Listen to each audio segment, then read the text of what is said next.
தினமொரு வசனம். ரோமர் 8வது அதிகாரம் வசனம் 28. அன்றியும் அவருடைய தீர்மானத்தின்படி அழைக்கப்பட்டவர்களாய் தேவனிடத்தில் அன்பு கூறுகிறவர்களுக்கு சகலமும் நன்மைக்கு ஏதுவாக நடக்கிறதென்று அறிந்திருக்கிறோம். விளக்கம். என்னுடைய பேரன் பீட்டர் விளையாடிக் கொண்டிருந்ததை நான் ஆர்வத்துடன் பார்த்து கொண்டிருந்தேன். 6 வயது பிள்ளைகளுக்கான கிரிக்கெட் போட்டியில் அவன் கடந்த 2 வருடங்களாக விளையாடி கொண்டிருக்கிறான். பந்து மட்டை வீசுபவனிடம் வரும்போது அவன் அதை தன் முழு பலத்துடன் அடிப்பதற்கு முயற்சிக்கிறான். ஆனால் பல வேளைகளில் அவன் பந்தை தவற விடுகிறான். என்னுடைய பேரன் இந்த அனுபவத்தை பெற்றபோது அவன் மிகவும் வருத்தமடைந்தான். அவனுடைய பயிற்றுவிப்பாளர் அவனை ஊக்குவிக்க விரும்பினார்.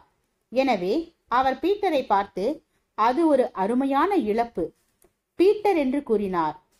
என்னுடைய பேரன் அந்த பந்தை அடிக்க தவறினான். என்றாலும் பயிற்றுவிப்பாளர் அதை அருமை என்று அழைத்தார். கிறிஸ்துவுக்குள் விசுவாசிகளான நம்முடைய தோல்விகளை இது எனக்கு நினைவூட்டுகிறது. நாம் பாவம் செய்வது நல்லது என்று தேவன் ஒருபோதும் கூறவில்லை. என்றாலும் அவர் தோல்வியை ஒரு மனிதனுடைய முடிவாக கருதுவதில்லை.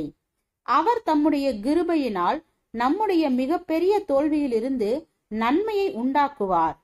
ரோமர் 8:28 வசனத்தில் தேவனுடைய தீர்மானத்தின்படி அழைக்கப்பட்டவர்களாய் அவரிடத்தில் அன்பு கூறுபவர்களுக்கு சகலமும் நன்மைக்கு ஏதுவாக நடக்கிறதென்று நாம் வாசிக்கிறோம். நீங்கள் தேவனை நேசித்து அவரை பிரியப்படுத்த விரும்பினால் மன சோர்வடையாதீர்கள். உங்களுடைய பலவீனங்களை மேற்கொள்வதற்கான பலத்தையும் மன்னிப்பையும் அவர் உங்களுக்கு அளிக்க வேண்டுமென்று அவரை வேண்டிக் கொள்ளுங்கள். அவரை நம்புங்கள். உங்களுடைய இழப்பிலிருந்து அவர் நன்மையை உண்டாக்கட்டும்.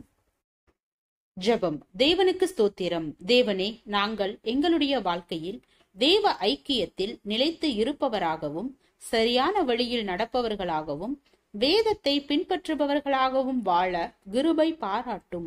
ஆமீன்.